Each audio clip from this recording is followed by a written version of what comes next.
Estamos aqui novamente reunidos, hoje, na aula número 2 do nosso programa do Estudo para a Formação de Evangelizadores da Infância, trazendo nessa oportunidade as duas aulas constantes do programa, Plano de Aula e Motivação, que hoje serão apresentadas pela Janete Dabori Mendes, Plano de Aula, e Raquel Fonseca Lepera, Motivação. Plano de aula. Como qualquer outra atividade, nós temos que planejar sempre com antecedência as nossas aulas. Por quê? Porque a gente vai dominar a aula muito melhor, os exemplos vão sair mais naturais, mais interessantes, bem colocados, e a aula vai ficar mais interessante, mais alegre para a criança, que vai ver o domínio que o professor tem na sua classe. À medida que nós formos agora desenvolvendo o plano de aula, eu tenho a certeza que vocês vão se convencendo cada vez mais da necessidade do planejamento. Vamos começar pelo planejamento anual que nós falamos o mês passado. No início do ano, então, nós fazemos uma programação anual, não é isso? Então, nós colocamos as comemorações, as festas que nós vamos ter, a excursão, a entrevista que nós vamos ter, campanhas que nós vamos fazer, as reuniões de pais, tudo isso. Aí nós começamos o planejamento mensal, que é voltado mais para a criança. Por que nós fazemos um planejamento mensal? Se a gente tem que ter uma visão geral do que nós vamos dar para a criança, nós vamos poder melhor colocar um bilhete avisando para pedir um determinado material para as mães. Se nós vamos fazer uma campanha, nós já vamos providenciar também um bilhetinho para os pais. E para trabalharmos as nossas aulas, nós vamos ter que organizar com antecedência. Uma sugestão de uma música, de um jogo, a colocação de uma aula mais difícil, equilibrando com uma mais recreativa, mais leve. Então, essa é a visão que nós temos quando nós colocamos a mesa assim, a gente senta e diz, vamos ver o que é que eu vou ver esse mês. Claro que nós vamos considerar que cada evangelização tem sua programação. Então, se ele está seguindo leis morais, um tema, Jesus, Espiritismo, então ele vai ver todos os temas que ele vai abordar naquele mês, para dar uma sequência, para ver aquilo que supre naquele mês e aquilo que vai ser colocado no mês seguinte. Então, há necessidade de se fazer o planejamento mensal antes do semanal, que é o que nós vamos ver agora. Como que eu faço a programação de cada aula que eu vou dar? Sabendo a programação que nós já escolhemos dentro da casa espírita onde nós trabalhamos. Gente, vai depender do que eu dei a semana passada, o interesse que gerou essa aula. Será que não tem alguma coisa para modificar? Estava difícil? Estava muito fácil? Não está preenchendo o tempo? Eu estou fazendo uma aula muito curta, está sobrando tempo. Então, essa reformulação, ela é semanal. É por isso que há necessidade de se fazer todo mês o planejamento e depois toda semana se planejar com antecedência a aula que nós vamos dar. Porque vejam bem, se nós damos aula de domingo, sábado, 6 horas da tarde, a gente vai programar, o que vai acontecer? Se a gente tinha que comprar alguma coisa, já não compra, então já começa a modificar a aula por aí. Ah, mas esse material eu não tenho, eu vou ter que mudar. Bom, eu estou pensando numa outra coisa. Ah, mas eu não pedi para as crianças. Então, é por isso que há necessidade de vir esse planejamento. Bom, quais são as fases da nossa aula? Como é que ela inicia? Então, nós costumamos colocar em primeiro lugar o interesse, a pontualidade de cada evangelizador. Quando ele chega com o tempo para preparar a sua classe, então ele vai ver o lugar que ele vai dispor as cadeiras, que ele pode modificar, não precisa ser sempre no mesmo lugar. Um dia pode ter uma atividade em que se vai sentar no chão, por que não? Sentar em círculo, outro dia em grupos. Então ele vai ter tempo de ir lá na classe e preparar. Se é dia de usar uma tesoura, de preparar uma cartolina, ele vai ter tempo de ir atrás desse material antes de receber as crianças. Por isso que a gente diz, o evangelizador tem que ser pontual, chegando a tempo de preparar com antecedência. Então, qual é a primeira fase? Estando agora com a criança, para iniciar a aula, a gente chama de bate-papo. Esse bate-papo é muito importante. Vamos considerar nós adultos quando saímos de casa, às vezes saímos nervosos, preocupados, chamando a atenção às vezes de um filho. No trânsito, às vezes a gente enfrenta problemas. Então vamos considerar que quando a criança chega para a nossa evangelização, ela pode ter levado uma bronca dos pais, não queria acordar, acordou meia bronqueada. Então essa criança que chega, nós temos que recebê-la com carinho, com tranquilidade, com amor. Então, depois que está tudo preparado, o evangelizador não está ansioso, não está preocupado com nada, ele vai sentar e vai olhar, olho no olho, para cada um, para perceber, dar importância à presença de cada um deles. Que amor, Joãozinho, você chegou, mas que bonitinho que você está com essa camiseta, e aí vai. Como a gente olha o cabelo, da menininha a gente olha um brinquinho, um cintinho que está lá fazendo um barulhinho, a criança vai sentir que ela é notada, que o evangelizador tem carinho por ela. Nós vamos ajeitar as crianças de uma maneira mais humana, que ele possa tirar o maior proveito da aula. A criança irrequieta, a gente quer que ela sente num lugar que seja propício para que ela deixe de ser irrequieta e passe a ser mais atenta. Então a gente não vai colocar com aquele que ela adora conversar e fazer bagunça. Então tudo isso o evangelizador tem que estar sempre observando bastante, para ele saber o que é que ele vai fazer. Em seguida, a gente fala da prece. Qualquer casa espírita começa as suas atividades com uma prece. Como a gente diz assim, o estudo sistematizado, como a Maria José tem procurado agora divulgar, é o nosso trabalho da evangelização e vai começar agora desde os 4 anos. Então esse estudo sistematizado tem que ser com uma prece, como sempre foi. A chamada é uma coisa livre. Às vezes a gente trabalha numa casa, numa creche, por exemplo, que não tem nem condições de fazer chamada, porque às vezes é uma clientela inconstante. Mas vamos considerar um centro espírita, onde as crianças vão regularmente. A chamada é importante? É. Nós temos que ter um controle da presença das crianças, as crianças que começaram e que não terminaram, as crianças que estão chegando mais tarde, criança que falta muito. Nós temos ali a idade da criança, o telefone, de repente a criança passa mal, então a gente tem que ter a fichinha da criança. Nós temos que organizar a evangelização. Então, passada a chamada, esta fase ela é muito importante. Embora ela seja rápida, é a recordação da aula anterior. Por que que nós fazemos recordação da aula anterior? É justamente pelo assunto que nós estávamos dizendo antes, de criar um vínculo e uma sequência para a criança. Então, se eu estou dando um tema, por exemplo, Jesus, então eu venho explicando, vocês se lembram o que é que nós já vimos sobre Jesus? A criança vai fazer um retrospecto mental. Ah, tia, você explicou sobre isto. E hoje, aí vem a continuidade do que nós estamos dando.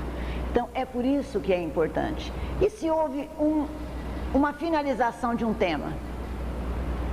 Bom, gente, hoje nós já vamos terminar este assunto, porque a semana que vem nós vamos começar outro. A criança tem que saber o que o evangelizador faz. Não é simplesmente ele chegar e apresentar uma história. No outro domingo ele vem e apresenta a história que ele quer. Não. A criança tem que ter consciência de que há um programa, de que há um estudo e de que existe uma sequência. Então é por isso que a gente vai fazendo a ligação com o anterior e com o posterior também. Olha, no final do mês nós vamos fazer uma avaliação, ou então ele sugere que vai ser feito um joguinho, ele sugere que vai ser feito um cartaz, onde vai ser colocado várias coisas que foram dadas durante a aula. Então a criança também vê mais sentido do porquê que ela tem que prestar atenção, do porquê que ela tem que estar sempre presente nas aulas, que ela não vai quando ela quer, que ali é uma coisa séria, como o estudo que o pai e a mãe têm quando eles frequentam à noite. E seria muito bom que isso acontecesse realmente, né? Porque a gente sabe de muita criança que às vezes os pais se preocupam de mandar, mas eles mesmos não vão. Então isso é onde causa às vezes o desinteresse de certas crianças em frequentar a evangelização. Mas vamos continuar. Incentivo, prece, chamada, recordação da aula anterior. Agora vem motivação. Este assunto a Raquel vai abordar muito bem no segundo momento nosso de hoje. Mas resumindo, a motivação é todo o recurso que o evangelizador vai utilizar para deixar a criança num estado de interesse, de prontidão para aprender. É alguma coisa que vai chamar a sua atenção e ela vai se ligar naquilo e aquilo vai ser o elo de ligação com a aula propriamente dita que o evangelizador preparou. O que pode ser uma motivação no nosso plano de aula? Aquela famosa hora da novidade, em que a gente traz uma caixinha surpresa, algum saquinho com algumas coisas que a criança apalpa e começa a adivinhar o que é. A criança adora essas coisas. Um recorte de jornal que você afixa lá no mural, mostra para eles um cartaz, uma gravura, e daí a gente traz com a finalidade de ser o início da nossa aula. Bom, em seguida vem aula propriamente dita. Agora é que é. O que é aula propriamente dita? Será que é só contar histórias? É o recurso mais fácil, né, gente? Porque quando a gente não tem esse recurso dentro da doutrina, até fora a gente encaixa. Tem histórias maravilhosas por aí, então a gente vai, acha e encaixa. Mas será que é só isso? Essas crianças crescendo, olha, a gente vê crianças aí com 4 anos fazendo trabalhos maravilhosos em escolinhas. Então está na hora da gente mudar muita coisa dentro da evangelização. Dinamizar o quê? O pensamento da criança. Nós temos que dar serviço para essas crianças. Não pode ser uma aula pobre, chamemos assim, uma aula pobre, onde não tem quase recurso para a criança pensar, para ela estudar e aprender. Nós temos que levar a sério. É um pequeno centro espírita mesmo. É onde a criança chega e não é para ouvir historinha. Ela poderá ouvir muitas histórias ainda, principalmente no jardim, gente. Vamos considerar a idade. Mas tem muita coisa. Vocês querem ver? Vão ouvindo. Histórias. Coloquei como primeira coisa, sugestão. Depois vem trabalho em grupo. Pesquisa, quando a gente sugere, traz um material, 2, 3, 4 livros e a criança vai pesquisar aquilo que a gente quer. Uma entrevista em que alguém vai ser entrevistado. Para ser entrevistado, nós vamos ter que elaborar as perguntas com as crianças. A avaliação depois que a pessoa foi embora, de que foi a entrevista. Uma palestra.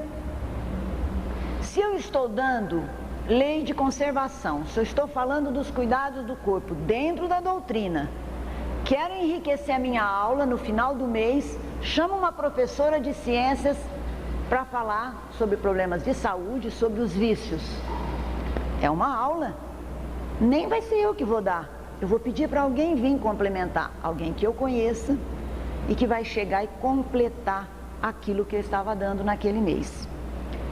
Uma excursão programada com os fins educativos dentro da nossa programação anual, lá do início do ano. Não é para matar a aula, nem para passar o tempo.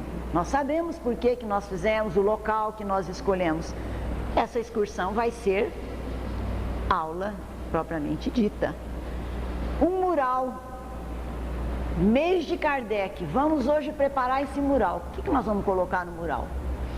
O título, gravura de Kardec, frases, mensagens. Nós vamos procurar um monte de coisa. Naquele dia, o mural passou a ser a aula propriamente dita. Damos uma determinada história numa aula. Na semana seguinte, nós vamos fazer a dramatização. É a aula propriamente dita. Naquele dia não vai dar tempo de fazer outra coisa. Uma poesia, uma música para ser trabalhada é um recurso que pouca gente usa e que deixa para ser dado só na atividade complementar. Tem músicas riquíssimas. A gente coloca a letra na lousa e diz para a criança, e aí? Vamos falar sobre isso? Aí nós vamos tirar motivos para desenhar, para compor alguma coisa em cima daquilo. Cada um pode fazer a sua poesia baseado naquela poesia. E aquele dia a aula propriamente dita foi a poesia. Fixação. A fixação nem sempre ela ocorre. Geralmente quando a gente dá uma história, principalmente para jardim, primário 1, então nós podemos fixar, ou seja, dar de novo, fazer perguntas, fazer um joguinho, fazer uma palavra cruzada no final da aula. Isso se chama fixação. Eu quero apenas fixar pontos importantes que foram dados naquela aula. Verificação. Essa realmente nós temos que ter muito cuidado, muito carinho para preparar. Esta verificação, como a gente dizia anteriormente, vai depender do plano, aquele plano mensal, dependendo das atividades que nós colocamos para o mês todo. Gente, tem também que lembrar uma coisa, às vezes o mês tem 5 semanas, às vezes são 4, então tudo isso é necessário fazer o plano mensal para que a gente coloque quantas aulas nós vamos ter disponíveis. Então, de repente, nós não temos aquele material, está previsto para 3 ou 4 aulas, e a 5ª aula? Então, aí a gente programa uma avaliação, uma dramatização. É por isso que é importante fazer a programação mensal antes da semanal. Bom, então, a verificação, ela pode ser semanal e poderá ser mensal. Naquele mês, vai caber no final do mês, olha, eu vou dar isso. No final do mês eu vou dar uma verificação. Através de perguntas orais, elas podem ser escritas, a criança adora, você pega uma caixinha, coloca ali dentro. É uma pergunta como qualquer outra, mas a criança gosta. É gostoso abrir a caixinha, ela tira, ela vai ler. Ela pode fazer pergunta para o outro vai pegar a pergunta e vai perguntar para ele. Isso daí são estratégias que vão variando e vai também da criatividade de cada um de nós e também vai aumentando essa criatividade à medida que a gente começa. A gente tem que fazer. E à medida que a gente faz, as ideias vão chegando e cada vez a gente tem mais ideias. Vejam bem, o segredo aqui da verificação não é nós nos apegarmos com as perguntas como a gente chamava antigamente de decoreba. Se eu conto uma história ou se eu dou um trabalho, o importante não é saber a data, o nome da esposa do Kardec tem que saber de cor, como que era o nome da cidade. O importante na verificação é a interpretação, como numa aula de português. Conta-se uma história e o aluno não tem que responder se ele entendeu o texto. É a mesma coisa na evangelização. A pergunta é de interpretação, ver o que é que ele entendeu. Colocar-se no lugar. E você, o que você achou disso? Você gostou desta atitude? Esta é a nossa verificação. Porque nesse momento, a criança põe para fora tudo que ela tem durante a semana vivido, as experiências de casa e os conceitos que são trabalhados lá fora, que é na família e na escola. Aí vem as atividades complementares. Então entra de novo os jogos, as músicas, o mural, o teatro, a dramatização, a poesia. Atividade complementar é aquele finalzinho de aula em que a gente vai brincar um pouco, que a gente vai cantar, vai fazer um jogo, um dominó, uma palavra cruzada, uma competição de pergunta e resposta que eles gostam, enfim. É um momento gostoso, descontraído, para que a criança, a hora que termina, ela vai embora com aquela sensação gostosa de um momento vivido com prazer. Só que tem uns certos cuidados. Nós precisamos controlar os nossos horários, pois quanto mais a criança trabalha, mais a criança se enriquece e não sai também da nossa linha de pensamento, do que a gente programou para ela. Então, gente, às vezes nós estamos conversando com a criança e nós deixamos com uma pergunta que a gente faça, porque é necessário. Hoje o básico é o diálogo dentro da nossa aula. Nós não estamos aqui para fazer evangelização da forma expositiva como a gente tem ainda dentro do centro à noite, porque nós somos adultos e sabemos que temos, mesmo cansados, às vezes até com sono, nós temos responsabilidade e interesse em aprender. Então a gente vem, senta e olha para o orador e escuta do começo ao fim. Com a criança é diferente. Então, nesse diálogo que nós estamos falando, nós vamos fazer perguntas e, de repente, a criança resolve falar alguma coisa que dê motivo para uma risada, tal, aí o outro já quer contar também. E o que vai acontecer? Se o evangelizador não se policiar, ele entra na conversa paralela, perde o fio da meada e depois ele diz assim: ai, mas a minha classe conversa demais, eu não consigo dar aquilo que eu programo. Então, isso daí é bom, assim, o evangelizador ter sempre em mente aquilo que é importante para ele e aquilo que ele quer começar e terminar. Então, com delicadeza, com muito jeitinho, com muito bom humor, ele vai dizer: é isso mesmo, e agora vamos continuar? E ele pega o fio da meada de novo e a aula continua. Nós já estamos agora partindo para as conclusões do plano de aula. É isso que eu acho mais importante hoje, deixar para vocês. Quando nós dissemos plano de aula, prece, chamada, então vamos esclarecer agora tudo isso.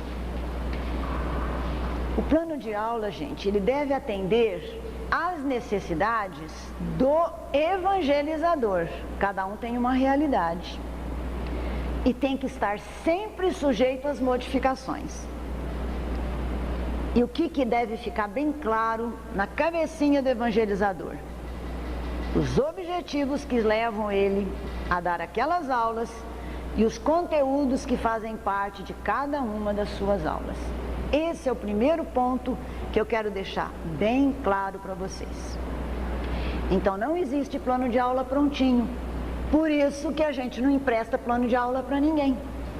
Porque a minha classe é diferente da dela.